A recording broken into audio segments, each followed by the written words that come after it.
அட ஆடியா?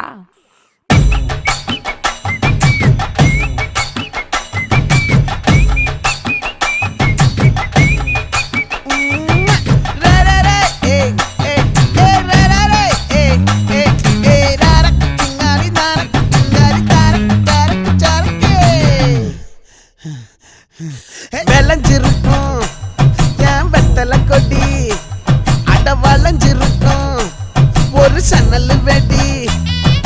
தோட்டா ஒரு கண்ணால தொலைஞ்ச ஒரு பொண்ணால வாக்கா இந்த வம்பால வல விரிச்சிட வந்தாளே. பார்த்து வளைச்ச தேக்கு ஓம் பட்ட உடம்பு சோக்கு, என்ன குத்தும் குறும்பு மூக்கு, கொஞ்சம் ஓய்வை கொடுத்து தாக்கு. என்னடி சித்திரமே இங்க நீ பத்திரமே சொல்லுடி